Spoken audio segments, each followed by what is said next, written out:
Extraordinary session has concluded, and I think it's fair to say the extraordinary session was extraordinarily productive.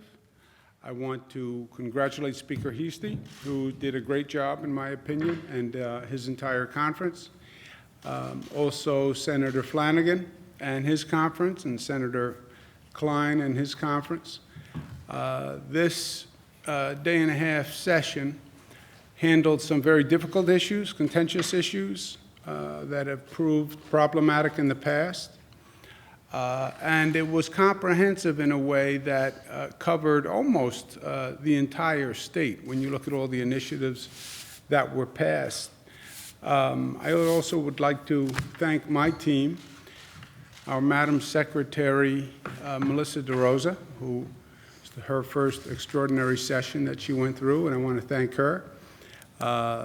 Budget Director Robert Mejica and Counsel Alfonso David, who did great work.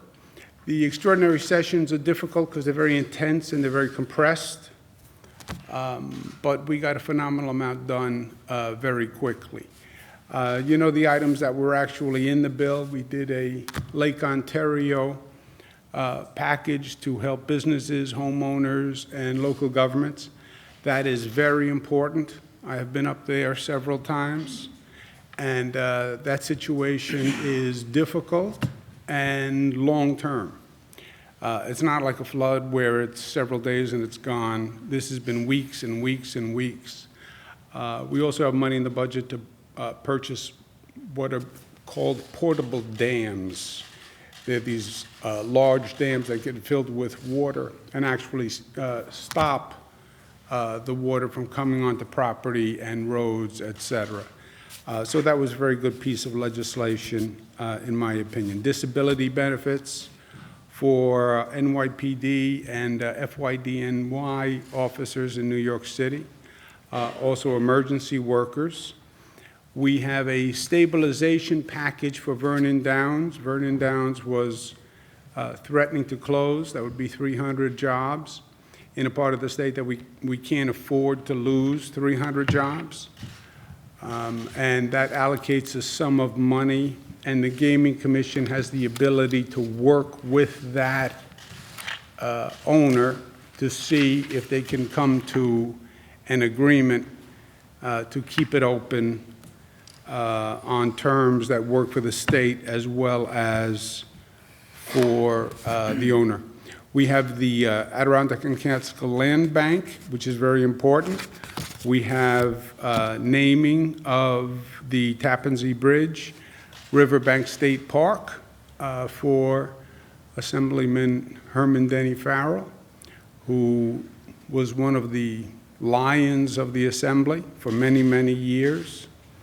He was on the Banking Committee. He was Ways and Means, but he goes way back. I worked with him as a young man, and he is really quite an extraordinary legislator. Also, Senator Larkin will do a naming for on the Purple Heart Museum that he's worked on for years and is very important to him, and he deserves that. And this is all in addition to what we did in the regular session, where we did a tremendous amount of groundbreaking work. That free college program is going to change lives for young people. I mean, just imagine the difference. You're a young person now. You don't have to worry about whether or not you can go to college.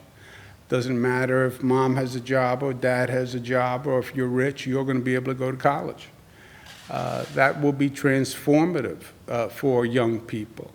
Ride sharing, 150 confirmations by the Senate, a new associate judge, raise the age, banning child marriages, cutting middle-class taxes, CSEA agreement. So we really did a tremendous amount of work. There was one other item which I want to sign in front of you.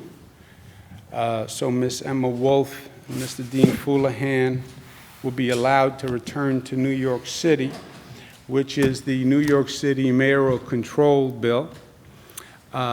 This has been a contentious item, to use the word loosely, in the past. This is an extension bill for 2 years, which will give continuity to the mayor and a sense of permanence.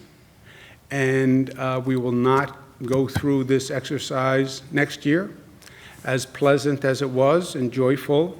And we always love to see Emma and Dean. It's good to see Dean back. He's no stranger to the Capitol. But we'll see you in 2 years, and I'm sure we'll have a chance to visit in the meantime.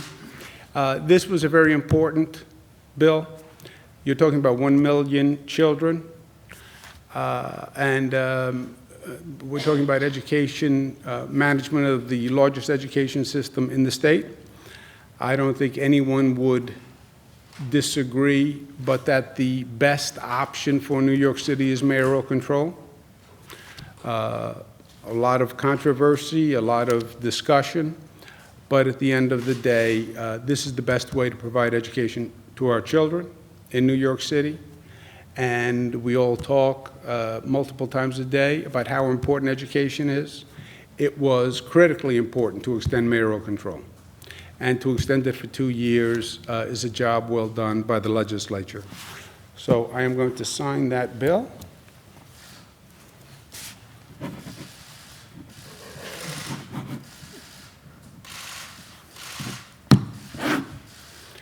And the bill is signed. Mayoral control is extended. This will get you back into New York City safely and soundly. The mayor will be happy to have you return. Not that he wouldn't have been happy to have you return anyway. So congratulations on that.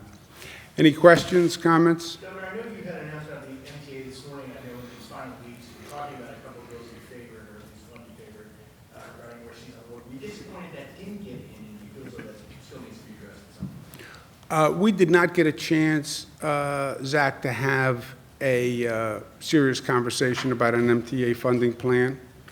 But I did say at an MTA conference this morning, which was fascinating, the MTA brought in vendors, transit officials from all across the globe. Literally, you must have had 1,200 people in the room from 12 different cities. And I committed the state to an extra $1 billion in the capital plan. And I wanted to make that commitment now, so the new chairman, when he's doing his planning for capital expenditures, et cetera, knows that he can count on an additional $1 billion on top of what he now has.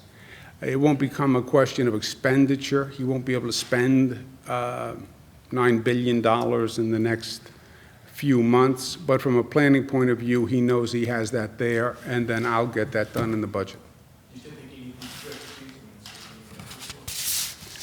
I think control is control, and 6 seats is not control. And if you want to really be able to make dramatic change, it's hard to build consensus.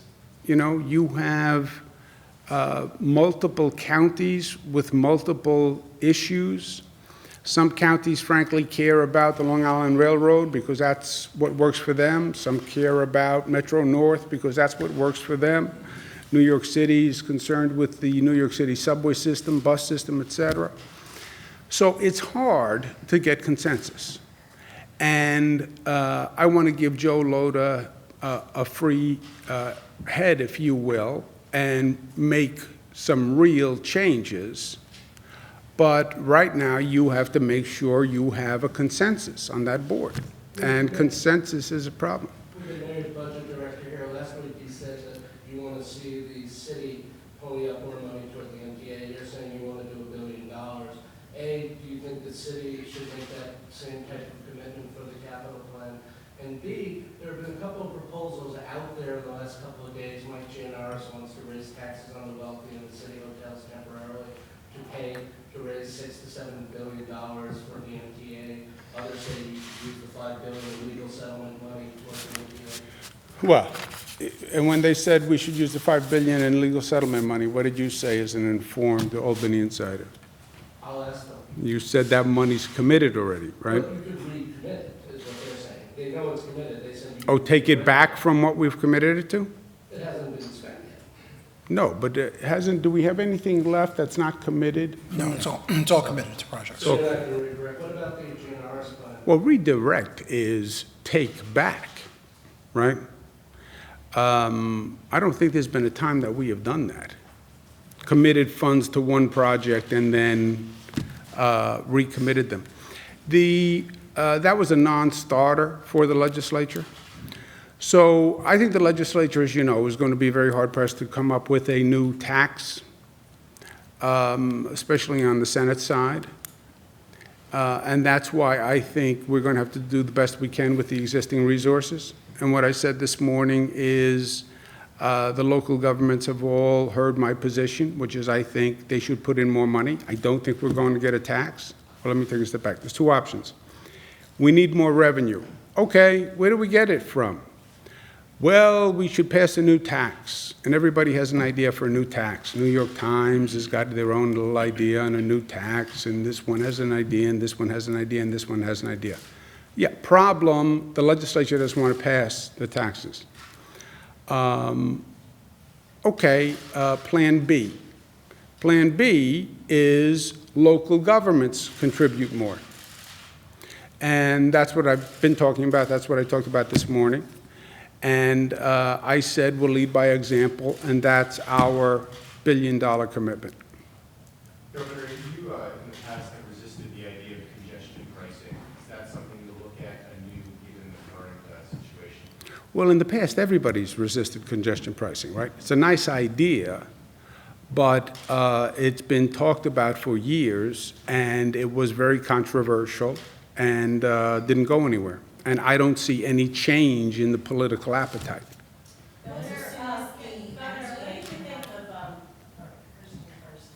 That was so nice of you. Only you would defer. Good for you.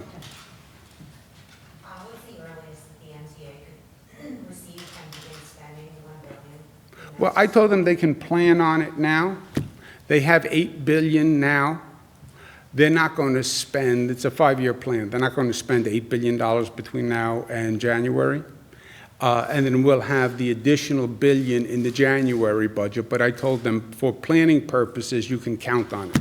It's not that they're actually going to expend down to that level, right? It's more a planning function at this point. And I said, assume the $1 billion in your planning. What's as soon as they can begin implementing the plans? We also announced a state of emergency for the MTA, which waives certain laws. The procurement process in the MTA is some diabolical process designed to inflict pain and torture people. It really takes years, the procurement process, by their procedures. So we said that we would, through the state of emergency, we can waive the current procurement process, accelerate that. The challenge they have at the MTA is finding a vendor who has the product that they can get fast enough. A new subway car takes 3 to 5 years. We brought in these international vendors today, and I said it can't be that it takes 3 to 5 years to build a subway car. I could build a subway car in 3 to 5 years. How do you get the cars faster? New signal system, they're talking 7 years per line, 40 years to put a new signal system in the subway. I mean, forget it, 40 years. That's a non-starter. Well, that's the fastest anyone can do it. So we're literally looking for vendors who can provide the service faster, who can provide new cars faster, who has a better idea on how to do the signals and can do it faster. That's what this conference was about today. But they can start spending the money immediately in terms of repairs, maintenance, that kind of thing. So what did you think of President Trump's tweets this morning? Did they cross the line? I haven't reviewed them. I've been in the conference and then I was in the session, so Somebody read them to you? I'm sure there'll be plenty of people read them to me when I go inside and, well, let me read them first. Sometimes I like to read the information before I comment, not always. Some of my best comments are when I don't read the information. No, don't be, Why would Mario Cuomo think of a bridge named after him? that is an interesting question. He would say, if you asked him the question, he would say, I don't want a bridge named after me, right? My father, we redid the Capitol a few years ago, and we redid the second floor as part of it. And we formed that new Hall of Governors with a timeline, and we had the portraits of all the governors except one. And the one was my father. And my father was alive at the time, and I said, you know, this is fairly awkward. We have all the governors done. There's one that's not there. It happens to be you. He said, I will not sit for a portrait. I said, why won't you? It's just 2 hours. He said, I will not sit for a portrait. It is an exercise in vanity. I will not do it. So he had no portrait. So we surprised him and had a portrait done from a photo and gave it to him at his birthday. And he unveiled the portrait and he said, what am I supposed to do with this? Where am I going to put this? Big picture of me. Won't even fit in the apartment. I said, that's okay. I know a place where we can actually hang it. And we hung it as his portrait. So on that line of reasoning, I'm sure if you said, would you like to see a bridge named after you, he would say no. However, he did have a deep respect for the institution of government and government service. While he was alive, the Brooklyn Battery Tunnel was named for Governor Hugh Carey, and he thought that was very appropriate and proper, and that people who make a contribution to public service should be held up as a model. But I'm sure if you asked my father about something being named for him, he would say he doesn't want that. No. No. He didn't want the portrait hung either, right? It was his, he just would not, it was an exercise in vanity if you asked him. So how about the criticism of it, that it was done too hastily to name the bridge, that there should be more discussion, you know, the Senate, just a few weeks ago, passed it to be a Purple Heart Bridge. It sounds like there's $10 million that's going to go to that museum, that's going to be named after Bill Larkin that he committed to the Senate. Is that? Yeah, I don't think, Joe, it's something that you need a lot of time to consider. It's a sort of black and white kind of question. We want to name the Riverbank State Park after Denny Farrell. What do you think? I don't think many legislators say, well, let me go back and do some research and let me study the facts. You know, either you think it's a good idea or you don't think it's a good idea. But Governor, with all due respect, twice you made it part of messages of necessity after there was some discussion and the Senate actually had passed a bill to name it for Purple Heart recipients. So it seems like there was more than a possibility of discussion on this. Why did it not be part of the message of necessity twice? Well, because they were leaving and it was part of the entire package. You couldn't do it next year when you know something more about the financing, when it opens up, anything like that. Why should we? What's the urgency? Well, it opens this August, first of all. So your plan would be a little off. But either you want to do it or you don't want to do it. If you want to do it now. The Senate said they didn't want to do it. They passed the bill. No, the Senate voted for it unanimously. So how can you say if they voted for it unanimously, they didn't want to do it? I'm saying clearly there was a discussion that could have been made public since there was already a bill passed to do something different than this bill. Yeah, I didn't even know that. But if they didn't want to do it, then you would know they didn't want to do it because they wouldn't do it. But when they do it unanimously, which, by the way, I can't remember the last time they did anything unanimously. They do it pretty regularly. They do? Yes. Senate Democrats and Senate Republicans. Governor, your father actually pushed to have the Tappan Zee named for Malcolm Wilson. Did that factor into your thinking of this, in terms of a monument for your father? No, Tappan Zee Bridge is going to come down, as you know, right? That bridge will no longer exist. One day, this bridge will no longer exist, and if they build a new bridge, well, this bridge is supposed to last 100 years, or we get a discount. I won't be here to enforce it, but if it comes down, then they'll build a new bridge and they'll name it after someone else. So are New Yorkers support a constitutional convention referendum in November? Do New Yorkers? Should New Yorkers, should they vote for it? Do you support that? What do you vote for? I think, you know, the devil's going to be in the details, Nick. Who are the delegates? Who would control it? What are the issues? And I think that's what New Yorkers want to know. Last Well, you question proposed about some changes, I think, to the convention process itself. Those haven't been taken up. Given that they haven't been taken up, do you think a convention should be held?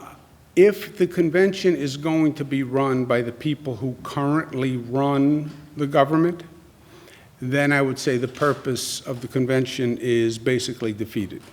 Governor, you really supported a constitutional convention. You said that it was the only way to do reform. Yes. Why the shift here? Because, no, I said the convention is a good idea and it's the way to get reform, but you have to elect delegates who are not currently elected officials. But we have to decide whether to have a convention before you can talk about delegates. That's step 2. Yeah, but you don't, I wouldn't take step 1 until you know step 2. So you don't think we should vote for, you don't think New Yorkers should vote aye? I think you should vote aye with the proviso that you have an agreement that the delegates are going to be non-elected officials. Did you, I know you had talked about reforming the delegate selection process, but to my knowledge, nothing came of that, and I don't know if you did anything on that. Nothing has come, we've talked about it, but nothing has come of it. There's no desire to do it. There's actually the flood money, so the legislature passes a bill for $90 million by flood relief. If you express concern about that bill, ends up at $55 million. Can you explain how it goes from 90 to 55, and should people feel like there's shortchanged here? Well, it's the estimate of what you need to spend. I don't even think we're going to get to the 55, frankly. I think the actual need will be below that. And then there were questions of what income eligibility, second homes involved or not. And those are issues that we had to work through. Was there anything else in there, Rob? Those are up to amounts, and the original bill didn't have specific funding for the bill, so this bill has specific appropriations for it, references where it's, how it's going to be funded, and the amounts were up to amounts. You fought for a new pension here in 2012. I remember correctly, it was a pretty controversial vote. It was very difficult in the assembly, for example. But now it appears, at least for a small aspect of it, it's getting rolled back regarding firefighters and police. Was it a mistake to put that in the first place? How does the, I don't know how this rolls that back. You know, Rob? Not the whole thing. It doesn't roll back the state, so this is exclusively for the New York City pension system, so it doesn't impact the state pension system at all. No, and it's paid for entirely by New York City. That's the answer. Got one more. You said you advertised some criticisms of finance management of New York City schools. Is the two-year extension a signal that there are very minor concerns, and what do you think of the mayor's management of New York City? You know, my point was this. The debate was, well, we have questions about the mayor's management of the schools. The mayor would be the first one to say the management is not perfect. It's a very difficult job. You make progress, but there's a lot more to do. And the issue is not really is the mayor's performance optimum. The question is, what is the alternative, right? We analyze in the ideal, we act in the real. In the real world, what is the alternative? Whatever you think of the mayors, it's mayor control versus what? Versus Board of Education. Forget it. It's not even a close call, right? Board of Education, decentralization also brought a lot of patronage, a lot of corruption. We lived with that system for a lot of years. That's why we went to mayoral control. So my point to them was, I don't want to continue to debate what you think of the mayor's management.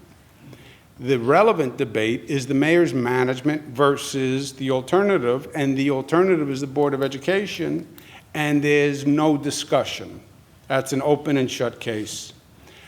So it's the framing of the question that brings you the answer. A two-year extension brings you past your reelection. Was that by design?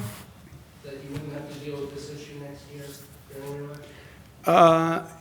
No, I mean, I'm sure there's going to be, we're going to have to do a state budget next year, and there's going to be a lot of issues that the state budget brings up. So it's not like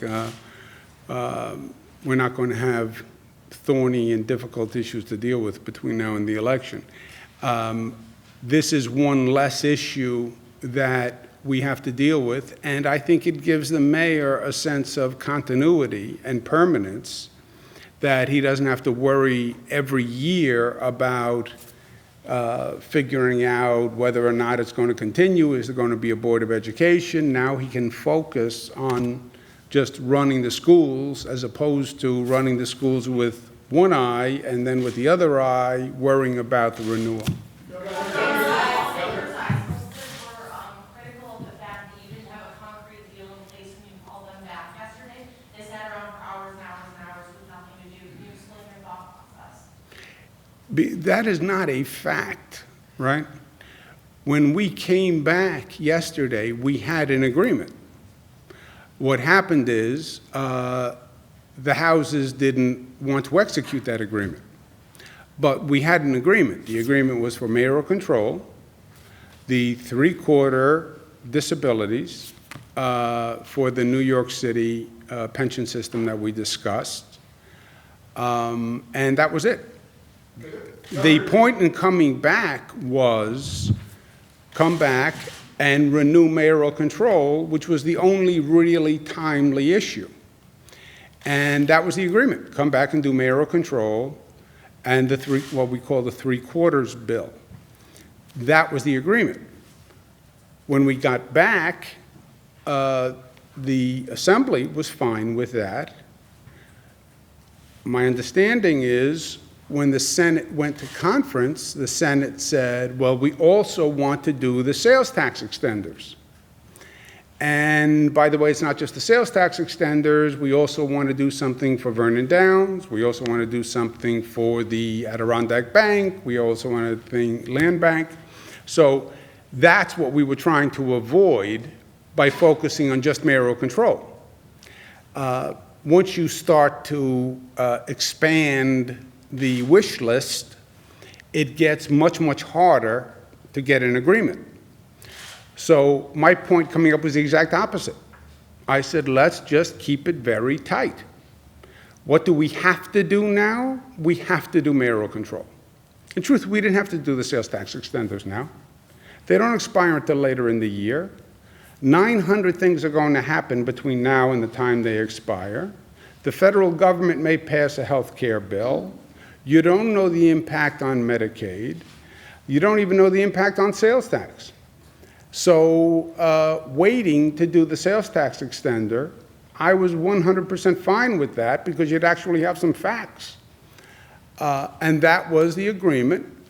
But the people who were not from New York City said, well, we want to do the sales tax package also. And that then got us into this, and not just the sales tax. If we're doing sales tax, we should also do this, we should also do this, we should also do this. And that's how the situation tends to grow, and it's frankly hard to stop it, because then the practical dynamic is a member says, well, Jimmy Vilkin got this, you know, I should get this. And that's what we were trying to avoid.